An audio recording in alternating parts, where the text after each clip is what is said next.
देखिए, इस वीडियो में मैं बतलाऊंगा कि सेंटेंस क्या होता है। यदि आप अंग्रेजी ग्रामर को पढ़ते हैं या पढ़ना चाहते हैं तो आपको सेंटेंस के बारे में जानकारी होनी चाहिए कि आखिर सेंटेंस होता क्या है और सेंटेंस कितने प्रकार के होते हैं।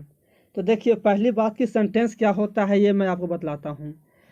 तो a group of words arrange in a proper order and giving a full meaning is called a sentence. A group of words यानी शब्दों का समूह।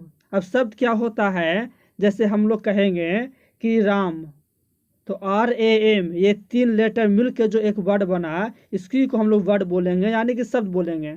जैसे कि हम बोलते हैं प्ले, PLAY, इसमें 4 लेटर मिल करके प्ले एक वर्ड बन गया, तो यह हमारा वर्ड हो गया। तो इसी तरह से ढेर सारे वर्ड्स का एक समूह रहेगा जो एक प्रॉपर ऑर्डर में, एक उचित क्रम में अरेंज रहेगा यानी सजा हुआ रहेगा, और गिविंग ए फुल मीनिंग, और जो एक पूरा अर्थ देगा उसे हम लोग सेंटेंस कहते हैं। अब आगे एक सवाल आती है कि आखिर ये प्रॉपर ऑर्डर क्या होता है, यानी उचित क्रम क्या होता है। तो उचित क्रम होता है आपको subject plus verb plus object. अब देखिए, कभी कभी ऑब्जेक्ट के स्थान पे हम लोगों को नाउन या एडजेक्टिव भी मिलता है। जैसे आप एक एग्जांपल देख लीजिए, कहेंगे कि John is my brother, John मेरा भाई है। अब इस सेंटेंस में 4 वर्ड मिले हुए हैं, जॉन, दूसरा है इज, तीसरा है माय और चौथा है ब्रदर। अब ये चारों वर्ड मिल करके एक समूह में मिल करके एक सेंटेंस बनाते हैं जिसका एक अर्थ निकलता है कि जॉन मेरा भाई है। इस सेंटेंस में जॉन सब्जेक्ट है, इज वर्ब है और माय ब्रदर ये एक नाउन हो गया। उसी तरह हम लोग कह सकते हैं कि रशीद इज प्लेइंग क्रिकेट, इसमें रशीद एक वर्ड हो गया, इज दूसरा वर्ड हो गया, प्लेइंग तीसरा वर्ड हो गया और क्रिकेट चौथा वर्ड हो गया। इस प्रकार चारों मिल करके एक सेंटेंस मिला लिए, बन गए, मिल करके एक सेंटेंस बन गया और इसका एक अर्थ निकलता है कि रशीद क्रिकेट खेल रहा है। इस सेंटेंस में रशीद सब्जेक्ट हो गया, इज प्लेइंग वर्ब हो गया और क्रिकेट ऑब्जेक्ट हो गया। इस प्रकार से हम लोग रशीद इज प्लेइंग क्रिकेट को हम लोग एक सेंटेंस बोलेंगे। अब देखिए, एक सेंटेंस छोटा से छोटा और बड़ा से बड़ा भी हो सकता है। जब आप लोग कोई बुक या पैराग्राफ पढ़ेंगे या पैसेज पढ़ेंगे तो उसमें जहाँ तक फुल स्टॉप रहेगा तहाँ तक हम लोग एक सेंटेंस होता है, चाहे वो कितना भी बड़ा क्यों ना हो। चलिए, अब हम लोग चर्चा करते हैं कि सेंटेंस कितने प्रकार के होते हैं। तो देखिए, सेंटेंस कुल मिलाकर के मुख्य रूप से 5 प्रकार के होते हैं। Affirmative sentence, interrogative sentence, imperative sentence, optative sentence और एक्सक्लामेटरी सेंटेंस। चलिए, अब हम बारी बारी से इसकी चर्चा करते हैं। अफर्मेटिव सेंटेंस क्या होता है? तो देखिए, अफर्मेटिव सेंटेंस जिसमें कोई व्यक्ति हाँ या ना का जवाब देता है, या फिर किसी चीज़ का या किसी वस्तु का आप स्वीकार करते हैं, किसी बात को आप स्वीकार करते हैं या फिर आप उसको इनकार करते हैं, तो वो हमारा अफर्मेटिव सेंटेंस होता है। अब जब आप किसी बात को स्वीकार करेंगे तो वो हमारा पॉजिटिव सेंटेंस होगा, और जो बात को आप इनकार करेंगे तो वो हमारा निगेटिव सेंटेंस होगा। अब देखिए, अफर्मेटिव सेंटेंस में भी 2 प्रकार का सेंटेंस होता है, पॉजिटिव और निगेटिव। पॉजिटिव में हम लोग किसी बात को स्वीकार करेंगे और निगेटिव में किसी बात को इनकार करेंगे। ठीक है, अब देखिए, इन दोनों का हम एक एक एग्जाम्पल लिख लेते हैं। जैसे हम कहते हैं कि यू आर ए स्टूडेंट। देखिए, स्पीकर द्वारा इस बात को स्वीकार किया जा रहा है कि यू आर ए स्टूडेंट, यानी कि ये हमारा पॉजिटिव सेंटेंस हो गया। लेकिन उसी तरह हम दूसरी तरफ कहेंगे कि she does not come late, she does not come late, यानी कि इस बात में इनकार किया जा रहा है कि वह लेट नहीं आती है। इनकार किया जा रहा है कि हाँ भाई, वह लेट नहीं आती है। तो इस प्रकार यह हमारा निगेटिव सेंटेंस हो गया। और कुल मिलाकर के हम लोग इससे अफर्मेटिव सेंटेंस भी कर सकते हैं। यानी कि पॉजिटिव निगेटिव दोनों को मिला करके हम लोग अफर्मेटिव सेंटेंस कर सकते हैं। अब देखिए, मैंने आपको बतलाया था कि प्रॉपर ऑर्डर होता है subject plus verb plus object या नाउन या एडजेक्टिव। तो ये हमारा मुख्य रूप से अफर्मेटिव सेंटेंस का ही स्ट्रक्चर होता है। चलिए आगे हम लोग देखते हैं कि दूसरा प्रकार का सेंटेंस क्या होता है। तो यह होता है इंट्रोगेटिव सेंटेंस। अब देखिए, इंट्रोगेटिव सेंटेंस में जो स्पीकर होता है वो कोई सवाल पूछता है, वो कोई क्वेश्चन पूछता है। जैसे कहते हैं कि आर यू हैप्पी, क्या तुम खुश हो। तो यह सवाल पूछा जा रहा है, यानी ये एक इंट्रोगेटिव सेंटेंस है। उसी प्रकार हम लोग कह सकते हैं कि व्हाट आर यू डूइंग, तुम क्या कर रहे हो। तो ये भी एक प्रकार से सवाल पूछा जा रहा है। तो इस प्रकार से यह भी इंट्रोगेटिव सेंटेंस हो गया। क्लियर है। चलिए अब हम लोग देखते हैं कि इंपरेटिव सेंटेंस क्या होता है। तो देखिए, इंपरेटिव सेंटेंस में हम लोग किसी को ऑर्डर देते हैं, किसी को कोई काम करने से मना करते हैं यानी प्रोहिबिशन, किसी को कोई सलाह देते हैं यानी एडवाइस, किसी को हम कोई काम करने का रिक्वेस्ट करते हैं यानी रिक्वेस्ट करते हैं, किसी को हम कोई काम करने का परमिशन देते हैं, और हम लोग किसी के लिए कुछ हम लोग प्रपोजल रखते हैं यानी प्रस्ताव रखते हैं। चलिए एक एक करके हम लोग एग्जाम्पल देखते हैं कि ऑर्डर क्या होता है। जैसे कोई व्यक्ति दरवाजे पे खड़ा है तो हम लोग कहेंगे कि कम इन, कम इन यानी कि अंदर आ जाओ। तो ये हम उसको ऑर्डर दे दिए, तो ये हमारा हो गया इंपरेटिव सेंटेंस। या फिर हम लोग मान लिया कक्षा में मैं पढ़ा रहा हूँ, बच्चे शांत नहीं रह रहे हैं, हल्ला कर रहे हैं, तो हम लोग कहेंगे बी साइलेंट, या फिर कहेंगे कीप क्वाइट यानी शांत हो जाओ या शांत रहो। तो यह भी एक प्रकार का ऑर्डर है। चलिए दूसरा है प्रोहिबिशन, यानी कि कोई काम को करने से मना करेंगे।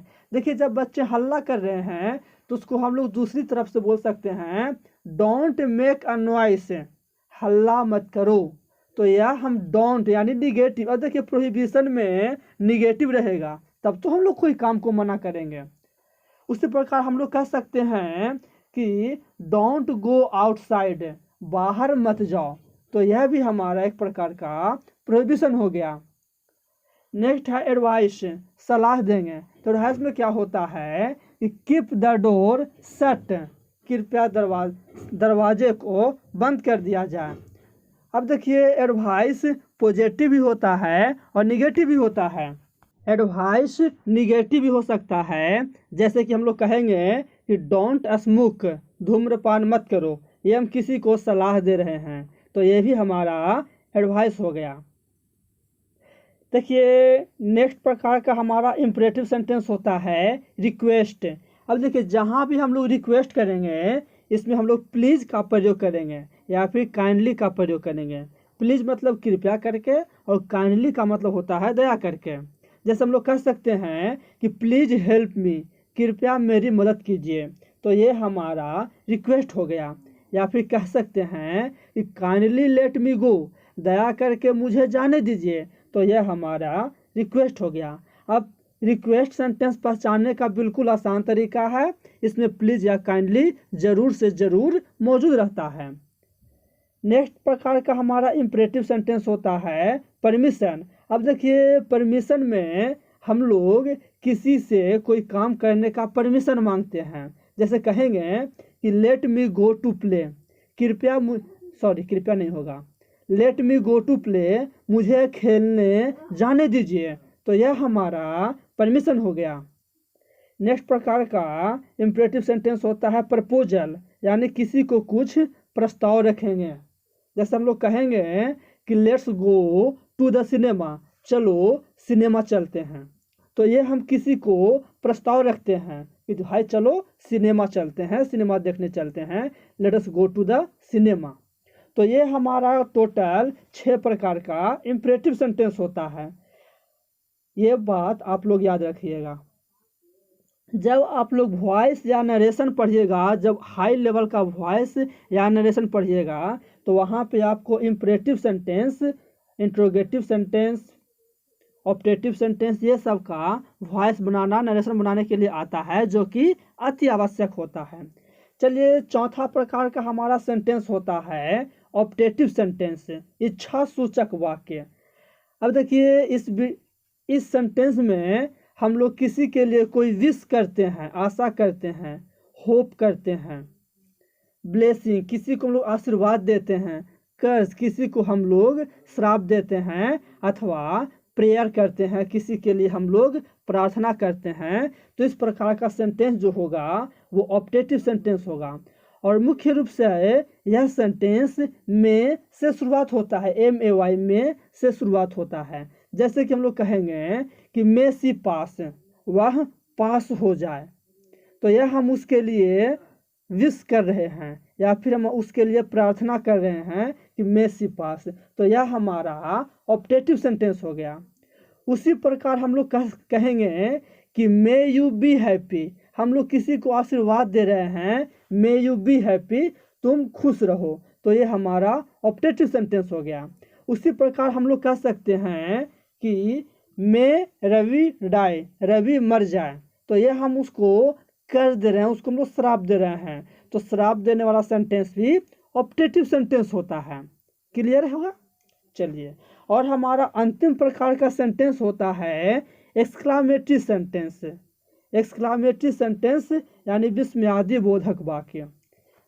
देखिए, इस वीडियो में हम लोग इस सेंटेंस में हम लोग सौरो यानी दुख की चर्चा करेंगे, दुख की बात करते हैं, जॉय खुशी की बात करते हैं, पेन दर्द की बात करते हैं, सरप्राइज यदि आप किसी चीज़ को लेकर आश्चर्य हो रहे हैं, सरप्राइज हो रहे हैं, तो वो प्रकार का सेंटेंस होगा, वो एक्सक्लामेटरी सेंटेंस होगा। जैसे कि हम लोग कहेंगे व्हाट अ लवली चाइल्ड, मान लिया जाए कि आप कहीं जा रहे हैं और एक सुंदर सा बच्चा दिखाई दिया, तो आप लोग कहेंगे व्हाट अ लवली चाइल्ड, तो ये हमारा एक्सक्लामेटरी सेंटेंस हो गया, ये हम लोग एक्सक्लेम कर दिए। उसी प्रकार है, जैसे हम लोग दुख व्यक्त करेंगे या दर्द व्यक्त करेंगे, जैसे कि मान लिया जाए कि हमें इंजेक्शन पड़ा है, तो कहेंगे आई एम डेड, तो ये एक प्रकार का दर्द का भावना निकल रहा है, तो ये हमारा एक्सक्लामेटरी सेंटेंस हो गया।